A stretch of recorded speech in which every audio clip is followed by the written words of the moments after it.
The thing I can't make clear enough as I make this video is that I quite like Crash Bandicoot 4. In a lot of ways, it's exactly what the series needed to jumpstart the still heart of our favorite concussed marsupial. With all that said, I found myself feeling somewhat nonplussed, with a lot of the aspects and new features of the game just not quite hitting like I had hoped.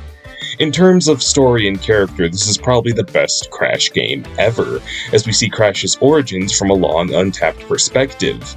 Nefarious Tropy finally ascends to be the big bad he feels to have been built to be since Warped.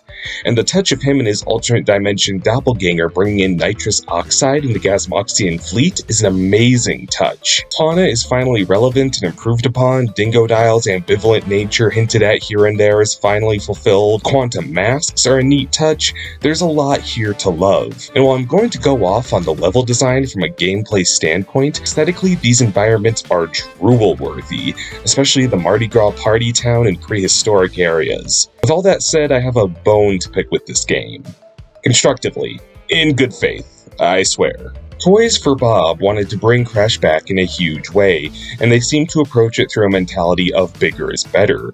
In its structure, Crash 4 harkens back to the original trilogy, but added in a slew of new game styles not only from the new additional playable characters Cortex, Tawna, and Dingodile, but in the 4 quantum masks Crash and Coco possess throughout the game to introduce even further deviation from the traditional Crash gameplay. The primary angle I want to analyze this from is how it changes the philosophy of Crash Bandicoot by adding lots and lots of character to a game that never had its gameplay stem from character.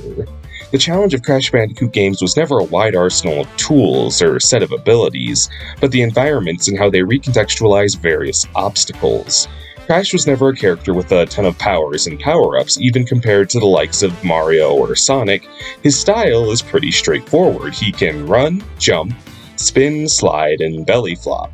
As far as power-ups go, Crash really only ever had Aku Aku to soak up an occasional hit, no fireballs, shield bubbles, or anything like that. Crash occasionally learns new skills, but they're usually extensions to what he already starts with, such as elongating his jump and spin moves. With all this in mind, Crash Bandicoot's infamous levels of challenge stem from the extremely precise level design. The game's controls are occasionally recontextualized by vehicles or perspective shifts and things like that, but ultimately people remember Crash from a long gauntlet of particularly exact platforming. Many games, platforming and otherwise, bestow new abilities as the game carries on as a way to put obstacles and how to topple them in a new perspective, and reward the player with the horizontal opportunity to use more of an arsenal once the player has proven master of their previous. What's interesting about Crash is that the player's successes aren't rewarded by giving him multitudes of abilities, but by intensifying the levels themselves.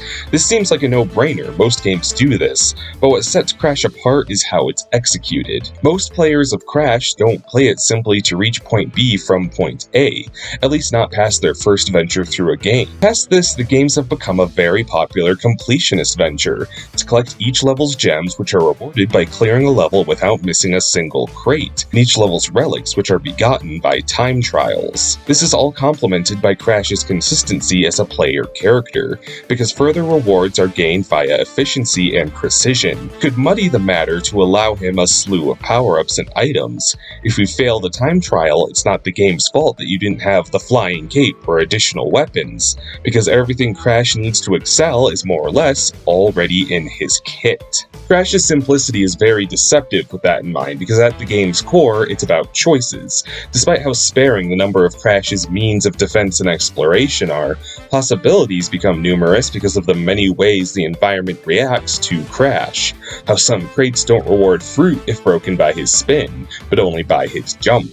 And vice versa, some enemies can't be cleared using Crash's spin, and trying to jump on them will kill Crash. This means that every bundle of crates, enemy, and explosive Crash encounters brings a myriad of decisions with it. Is it worth taking the time to bounce every Wumpa fruit from this bouncing crate to slow down your time trial to do so and risk your relic reward? Or do you have enough Wumpa fruit and extra lives in a level you're accustomed to that you're willing to break them quickly and take that chance? This is why Crash is simplicity benefits him, as rarely will there be great deals of alternative circumstances throwing off the flow of one's goals. Crash is satisfying to play because you're mastering one small set of skills and rules in many unforgiving stages and increasingly precise bottom lines. It's hard not to feel like an master after clearing a Crash Bandicoot game. When I said Crash 4's mentality was that bigger was better, I meant in a way that does away with this ideal, sort of. And that's not inherently a bad thing. That said, I can't help but feel that these ideas missed the point of Crash's philosophy when they incorporated all of these additions into Crash's gameplay. Hear me out. In addition to Crash's relatively unchanged moves and physics, Crash now covers pieces of levels in which he's helped by 4 quantum masks. Lani Loli allows Crash to access a different dimension, allowing him to phase in and out of different platforms and obstacles. Kano uses dark matter to elongate Crash's spin and give it new properties. Kupuna Wa lets Crash slow down time, and Ika Ika lets Crash change his properties of gravity. Plus, some levels are played by different characters who function in their own unique style. Tawna has her grappling hook, Dingodile has a vacuum weapon that lets him interact exclusively from long range, and Cortex is less athletic than his peers, but has a unique mode of transport via his jetpack as well as a totally distinct means of defense in his morphing gun. What really impresses me is that all of these characters and playstyles work, and rather well. I didn't find any of these to be a drag to try out. Playing as Dingodile in particular is a dream come true. My favorite Crash character since childhood, who I've always longed to see in a spotlight such as this. Playing as Tawna as an actual action adventurer is awesome. Cortex's morph gun may make him one of the most distinct platforming characters ever. The issue I have with Crash 4 is not the quality of the playstyles, but the sheer number in how they're utilized. If you count every mask that Crash and Coco can take on as different playstyles in addition to the 3 new characters, this game in a single installment balloons the number of playstyles Crash is expected to be proficient in from 1 to 8. Again, this is not necessarily a curse. Some platformers practically live and die on a principle such as this. Just look at the massive arsenals carried by Kirby or Samus. However, there's a huge difference in the freedom the player has with these characters as opposed to what they're allowed in Crash 4. This is because the various quantum masks and additional characters in Crash 4 are nothing the player has as an option.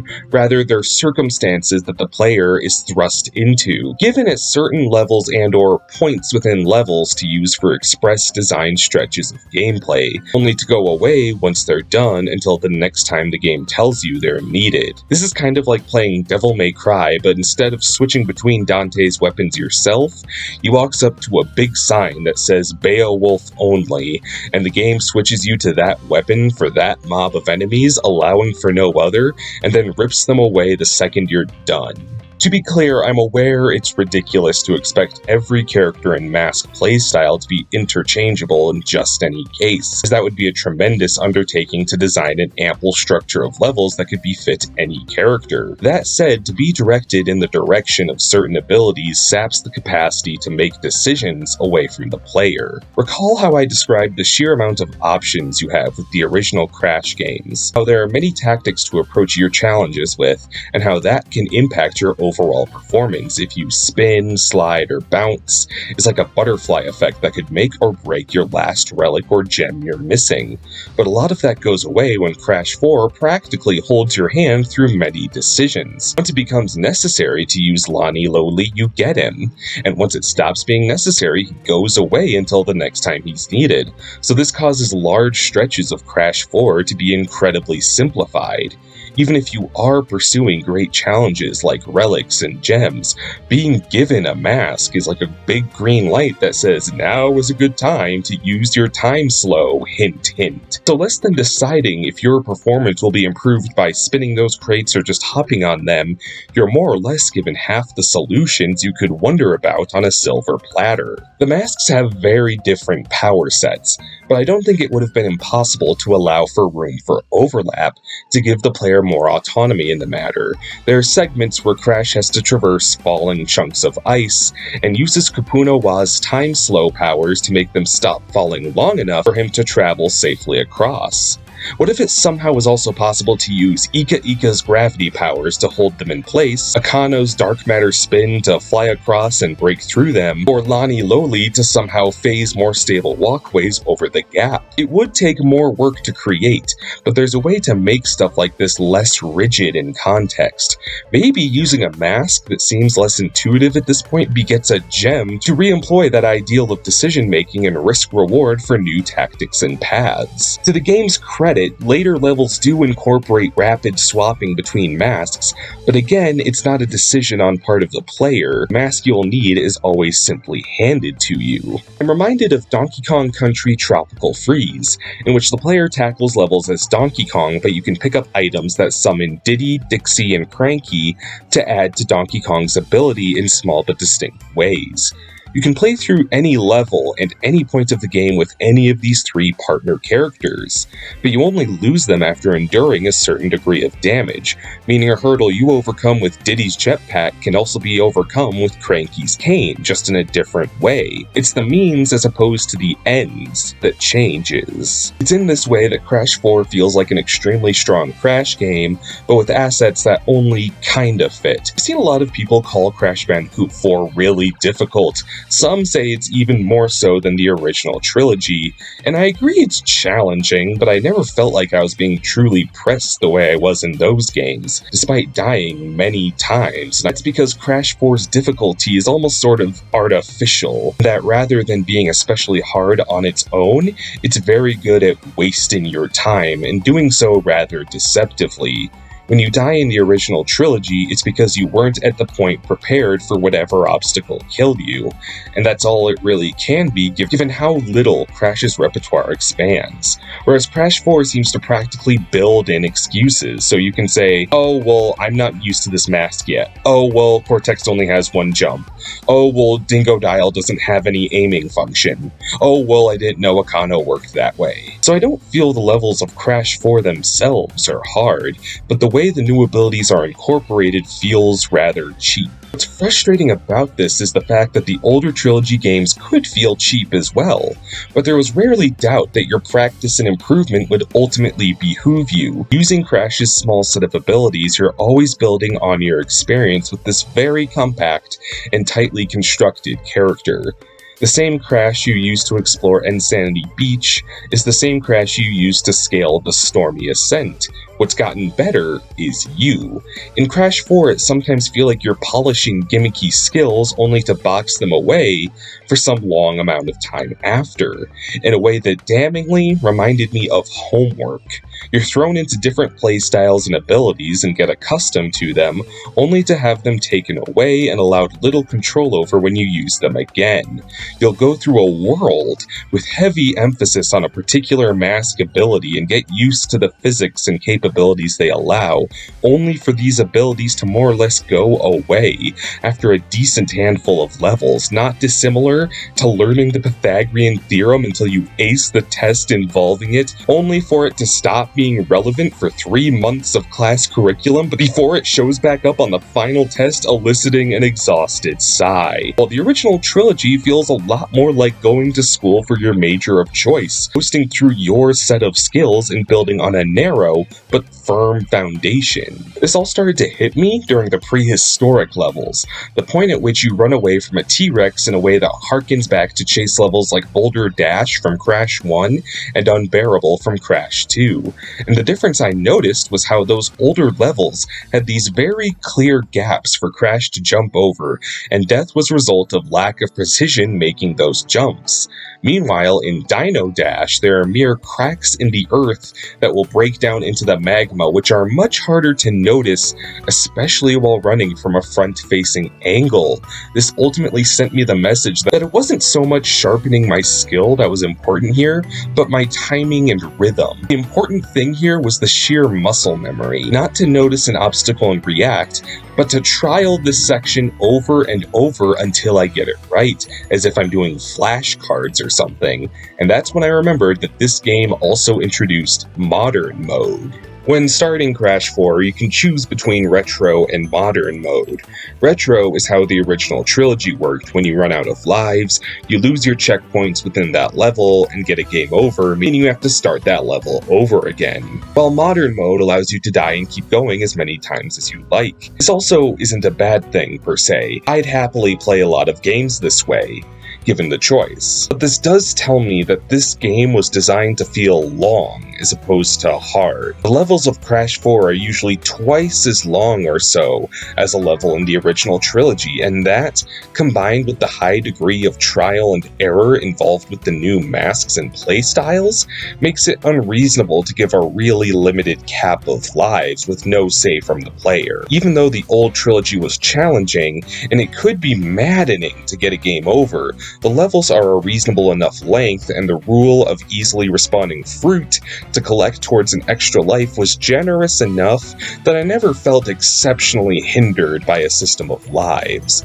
And I ultimately far prefer a game where I hone skills and familiarize myself intimately with a level until I master it, rather than something that expects me to just keep taking mulligans with a new power-up I won't get to use for another 3 levels until I happen to have the muscle memory down. What I find kind of exhausting about Crash 4 is that it ties these new characters and such to a string to dangle in front of you, but seems pressed to allow the player to use them in any meaningful or convenient way. The additional characters are primarily sanctioned off into timeline levels, which unlock after a certain level is cleared and take place within that completed level from that alternate character's point of view, and upon completing that character's section and interaction, the level segues you to recomplete the second half of the Crash level you just cleared, and taking that into account, adjusting to a totally different character